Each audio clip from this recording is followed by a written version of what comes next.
Pasta, if you want to elaborate on that, that would be great. Well, we were talking about the mainstream media too as well, how they're not covering stuff, but they always push their propaganda.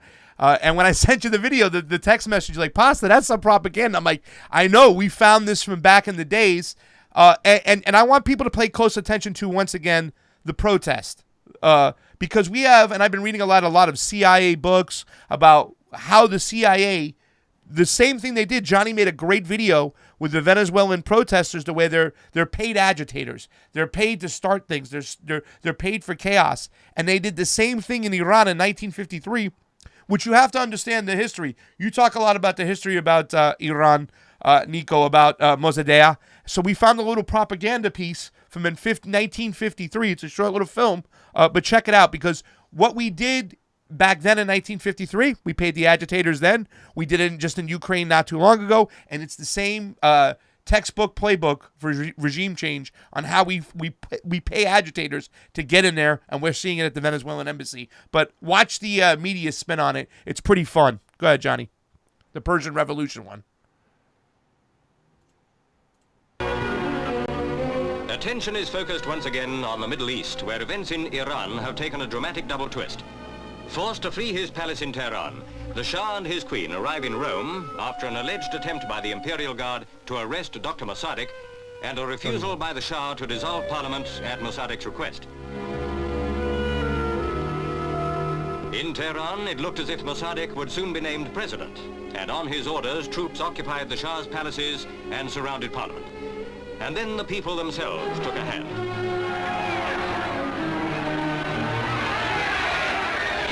300 killed and hundreds wounded is a conservative estimate. The rioters freed those taken prisoner earlier and stormed the house of Mosaddegh. Foreign Minister Fatimi gets through. First reports that he was torn to pieces had not been confirmed.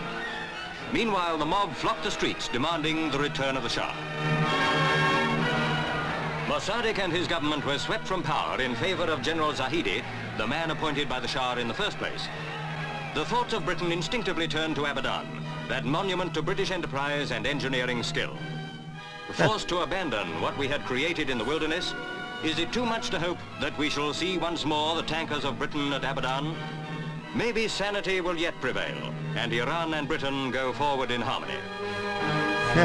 They go together in harmony, Nico, because, here's the oligarchs. It was called the Anglo-Persian Oil Company, which eventually turned to BP, but that's what it was. The CIA got involved. It was 3 years old at the time, I believe, and they went to Eisenhower, and they red baited him and said, hey, Mosaddegh, who wants to nationalize the oil of his country, give the money back to his people, we can't have this.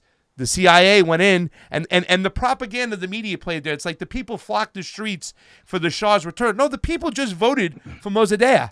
Mosaddegh, if I'm saying his name wrong. Mosaddegh, yeah. Yeah, so once again, you see the propaganda take place, and then the Shah comes into power now in 1953, and he rules till 1979, and an oppressive government, a friendly government, where the Anglo-Persian Oil Company gets to keep the oil, and it doesn't go to the people of Iran.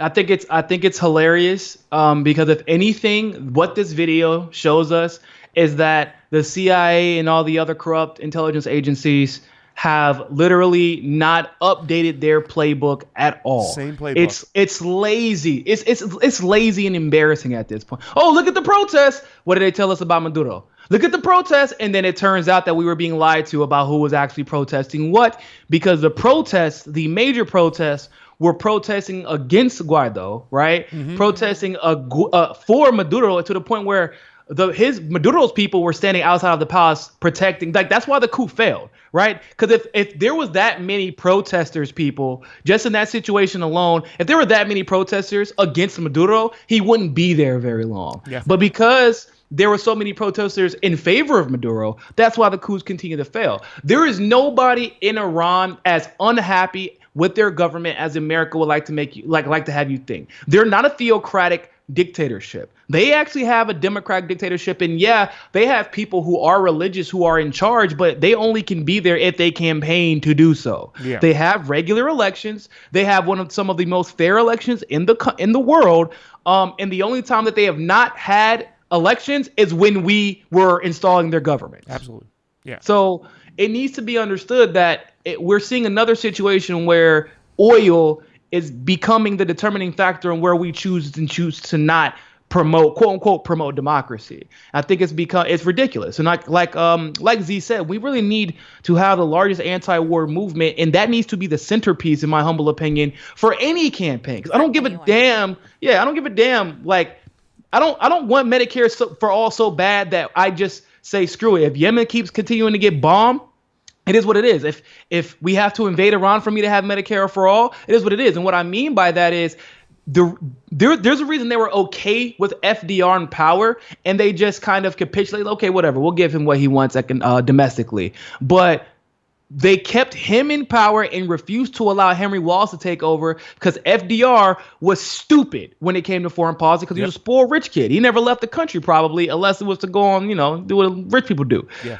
Wallace, on the other hand, was one of the few who is speaking out against colonialism, talking about desegregating around the world, told the truth about what was happening in South Africa, and they wouldn't allow him to take over and instead replaced him with that moron Truman, which is the only reason the Cold War was created and the only reason that the bombs were dropped on Japan. Yep. Because they always play that playbook. And like as much as I love Bernie, I don't want him falling into that trap of trying to be FDR, because there's another side of the FDR presidency that people rarely like to associate with him, which is the entrance into World War II under not even doing what we're supposed to do. We refused to enter when we knew the Holocaust had started, but the only time that we decided to enter was when Pearl Harbor happened. But that was also because of what? Economics. Yep. It was a trade war. So with Japan. Yeah. So but yeah, Phoebe, you got anything to say about that? I just think that whoever is president next has to be someone that has at least a desire to end interventionist wars, that is aware of the foreign policy, that has been actually paying attention, or at least started to pay attention. We can't afford a president that's only going to focus on domestic policy and literally let the rest of the world burn down and continue the status quo of the military industrial complex, because that is going to essentially continue the cycle, which will eventually get back to us being screwed in here domestically too. So if you're going to be selfish and be an asshole and only care about your own people, it's still going to affect us in the long run. And, and that's what we're going to talk about later with this kind of green imperialism that some of these centrists are pushing.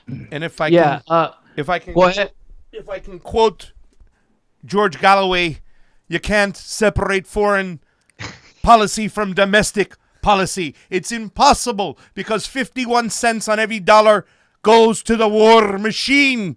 And that's why they're electing these populists, because refugees are coming on in. And I really just want to also say that, when you were talking about these elected leaders, it sucks sometimes talking about Iran, because Jimmy Carter had a position to play when it came to protecting the Shah and trying to keep him in power.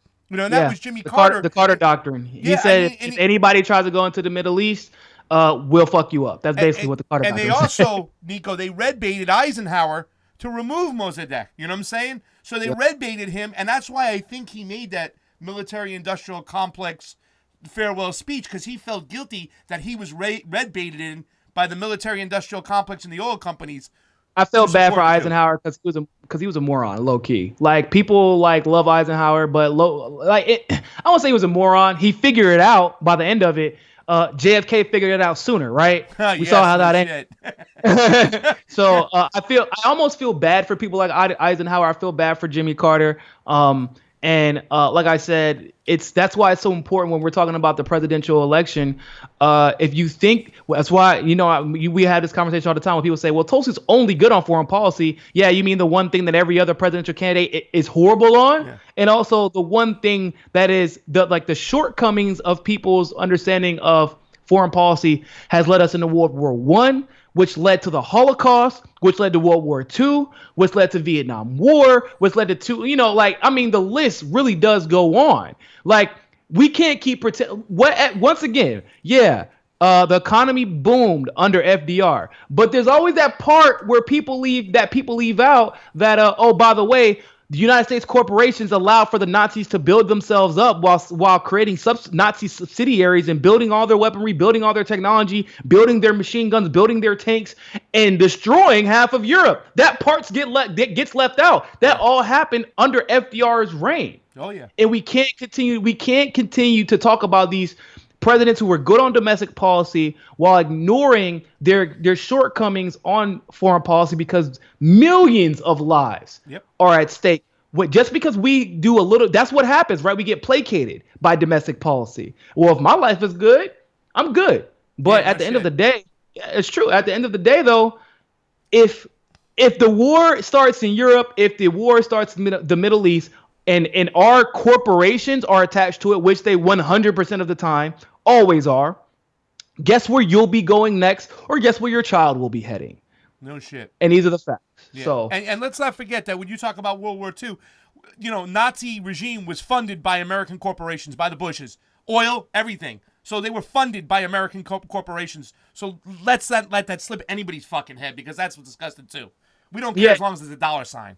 And just really quick, I do want to give a brief to get some context to what I was saying when I said World War I led to the Holocaust. So for those of you who don't know, World War I was a complete and total manufactured war. Like I said, it's laughable when everybody thinks back to, if you went to grade school in the United States, they always say, well, how did World War I start? Well, some guy named Archduke Franz Ferdinand got assassinated. So the whole world went to war over this guy? Like, what was he? They made it seem like he was the heir to the German throne or some shit. Nope, he was just an Archduke from Austria. But that was a lie. They had been manufacturing consent against Germany because Cecil Rhodes, the guy who's mostly known for that's what the Rhodes Scholarship is named after. He's also that started the war in South Africa, which led to the apartheid in South Africa. That was what they actually were trying to create with World War I. Like, they wanted all of the world to be Anglo-dominated, British, English-speaking, like, colonies everywhere. That's what they were hoping to achieve.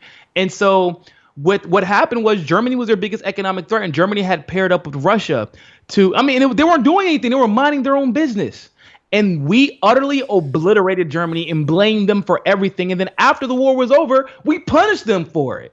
And so Rothschild was connected to this because him and Cecil Rhodes were working close together. And then they were working with J.P. Morgan over here, which is how all the subsidiaries ended up in Great Britain. And we were building a lot of their weapons. And that's also how we got Woodrow Wilson to drive us into World War I by lying about what happened with the Lusitania. We just talked about it last night. I did? Well, there you go. Who sunk the Lusitania? We did, so we can get into that fucking world. Same thing with the Gulf of Tonkin. We did, so we can get into that fucking war. Sorry. So what happened? Hitler was able to weaponize the reality that that war doesn't happen without Rothschild bankrolling it. And because Rothschild happened to be an Ashkenazi Jew, it was a easy target to center and galvanize everybody behind. Therefore, the Holocaust happens. So if we had a president who was privy to how foreign policy is actually run, of course, it would have been really hard if you were Woodson at the time, because literally there was no other example of this. But if we would have had a Tulsi for president, for example, right? Or a Jammu for president, for example, there's no World War I. There's no World War II. There's no Holocaust. The domino effect of just understanding how one war was manufactured prevents the war industry from coming to fruition. Exactly. So that's how important it is for us to focus on making sure that we put somebody in office who is not going to pull any punches when it comes to their anti-war stance. It needs to be consistent. It needs to be, not just the president, right? Congress people and senators as well.